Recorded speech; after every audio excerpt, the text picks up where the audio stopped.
स्वप्निल, ये जो बात कह रही है कि जो सेना महसूस करती है कि सबसे ऊपर राष्ट्र, उसके पीछे जो ताकत है वो आप जैसी महिलाओं की ही है, ताकि वो उस फील को उस दुर्लभ जगह पर खड़े होकर, जहां पर उनको तैनाती के लिए खड़े होना है, वहां भी वो फील कर पाते हैं, महसूस कर पाते हैं उसी दृढ़ता के साथ। तो इसके लिए तो तालियां बनती हैं।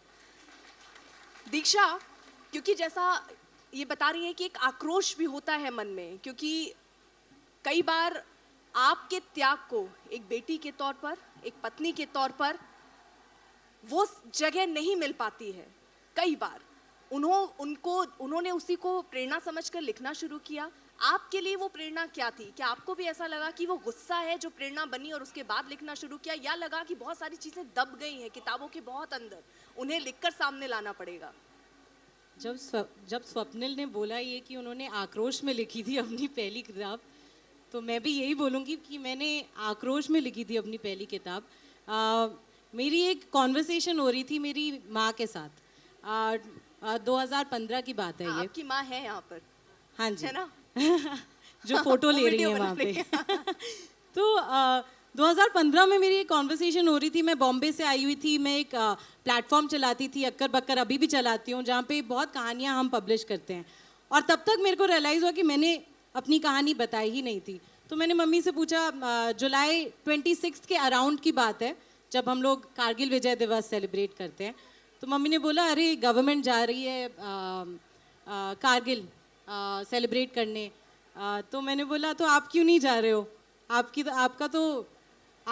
आपने तो बहुत बड़ा सैक्रिफाइस किया है ना इस देश के लिए, तो आप क्यों नहीं जा रहे हो? तो उन्होंने बोला कि उसके लिए इनविटेशन की ज़रूरत होती है। मैंने बोला, ये कैसी बात है, इनविटेशन कैसे नहीं मिला आपको? तो उन्होंने बोला, मिला ही नहीं। 1999 के बाद से कभी मिला ही नहीं। मैं चाहूंगी कि वो सेक्रीफाइस भी यहाँ पता होना चाहिए, और उसके बाद मैं आपके पास भी आके, क्योंकि आपका जो सेक्रीफाइस है वो कई बार छिप जाता है, वो आज तो नहीं छिपने दूंगी मैं इस मंच से। मैं उसी पे आ रही थी। मेरे फादर का नाम है मेजर CB द्विवेदी, सेना मेडल, 315 फील्ड रेजिमेंट से हैं वो। आर्टिलरी, पहली आर्टिलरी रेजिमेंट थी जो डिप्लॉय हुई थी कारगिल वॉर में। मेरे पापा उसके सेकंड इन कमांड ऑफिसर थे उस टाइम, मतलब बने थे जब वो वॉर के लिए गए। तो ये है कॉन्टेक्स्ट कि मैं किनकी बेटी हूँ। ये आर्मी वाइफ है, मैं मार्टियर की बेटी हूँ, जिन्होंने 16 साल से सुना ही नहीं कि मेरे पापा ने सैक्रिफाइस किया कंट्री में। 2015 में मेरी मम्मी ने जब बोला कि हम लोग कारगिल गए ही नहीं हैं इतने सालों से गवर्नमेंट के साथ सेलिब्रेट करने के लिए, वो मुझे समझ ही नहीं आया कि हम क्यों नहीं गए हैं। तो मैंने अपने पापा पे एक कहानी लिखी, the Kargil war hero nobody talked about, he is my father. And that story बहुत लोगों तक पहुंची, मिलियंस ऑफ लोगों तक पहुंची। और उस दिन मुझे समझ आया कि जब आप अपनी सबसे वल्नरेबल कहानी बताते हो दुनिया को, तो वो लोगों तक पहुंचती है और फिर वो और बड़ा इम्पैक्ट करती है दुनिया में। And that is why I wrote my first book letters from Kargil, क्योंकि मुझे पता चला कि ऑब्वियसली मेरे पापा सिर्फ एक ही सोल्जर नहीं है जिनकी बात नहीं हुई है। There were 527 soldiers who were martyred in the Kargil war. और उनमें से बहुत लोगों के बारे में हम बात नहीं कर पाते हैं, क्योंकि उनके लेटर्स शायद उन गाँवों में हैं इस कंट्री के जहाँ पर हम कॉल ही नहीं कर पा रहे हैं वो लेटर्स के लिए। So the story that I had written about my father, उसमें उनकी लेटर्स थी, उनके जो मम्मी को लिखते थे, या जो मेरी कज़न को भी लिखा था उन्होंने, उनका लास्ट लेटर वो था। और that is why I wrote my book. In fact उस स्टोरी ने हमारे को एक इनवाइट भी भिजवाया। कारगिल विजय दिवस हमने अटेंड किया 2016 में। और इसलिए मैं बोलती हूँ कि अगर कोई आपकी कहानियाँ नहीं बता रहा तो आप खुद बता दीजिए, शायद दुनिया बदल सकती है उसकी वजह से। बहुत खूब, बहुत ही खूब। और ये जब आप बात कर रही थी तो हम जवानों की बात कर रहे हैं, लेकिन इन जवानों में हम उस समर्पण, उस त्याग की बात कर रहे हैं जो एक बेटी ने किया, जो एक पत्नी ने किया, जो वहाँ बैठी एक पत्नी ने किया, जो एक माँ ने किया।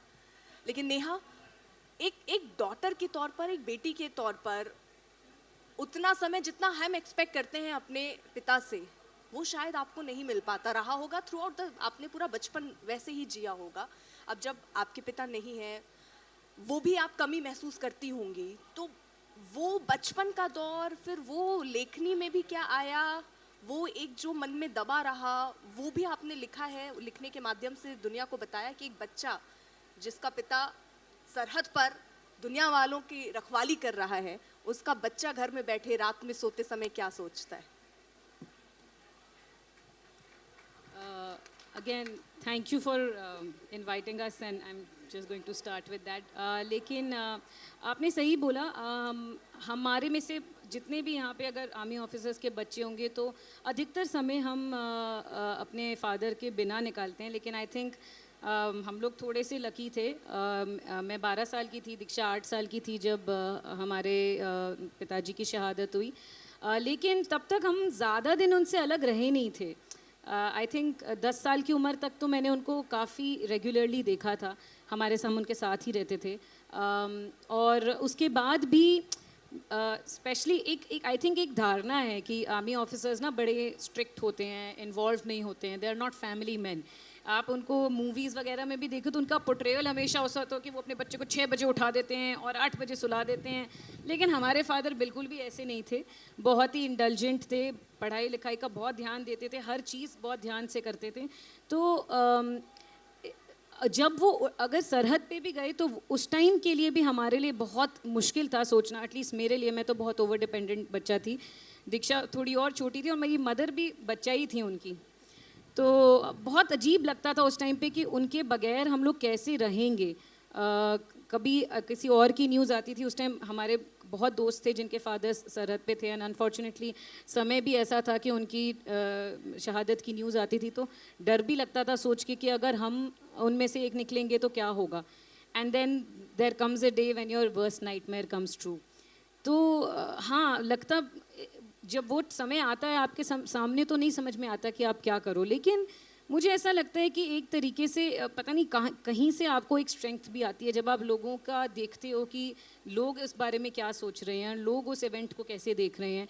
और मुझे लगता है कि उनकी शहादत के समय जब हमने देखा कि किस तरीके से पूरी कंट्री साथ में आई, कितना हम लोगों को सपोर्ट मिला, तो बहुत गर्व होता था, बहुत गर्व होता था। लेकिन ऑब्वियसली एक मन में लॉस की भी फीलिंग हमेशा रही, क्योंकि काफ़ी देर हम लोग सबके नारे लगा के अपने घर चले जाते हैं, लेकिन जिन लोगों के घर से आदमी गया है वो अपने घर वापस जाते हैं। तो टाइम लगा आई थिंक। एंड जैसे स्वप्निल ने भी बोला कि फ़ौज एक्चुअली एक बड़ी फैमिली की जैसी है, और उस फैमिली का जो वार्मथ है वो हमें, मेरे को लगता है, शहादत के बाद ही समझ में आई। तो मुझे एक और चीज़ रियलाइज़ हुई कि ऐसा नहीं है कि लोग आर्मी वालों के बारे में सुनना नहीं चाहते या पढ़ना, एक हमारी ये भी धारणा है कि लोग रिस्पेक्ट नहीं करते, ऐसा नहीं है। इनफैक्ट इंडिया में मुझे लगता है कि लोग बहुत रिस्पेक्ट, बहुत इज्जत करते हैं, लेकिन जब हम उनको कुछ देंगे ही नहीं इज्जत करने के लिए तो वो कैसे करेंगे। हम अपनी, जैसे दीक्षा ने बोला, हमें कहानियाँ अपनी बतानी ही हैं, अगर हम अपनी कहानी खुद नहीं बताएंगे तो उनको पता कैसे चलेगा। तो आई थिंक ये सारी चीज़ों को, ये सारा चेंज वेव टाइप का चेंज था।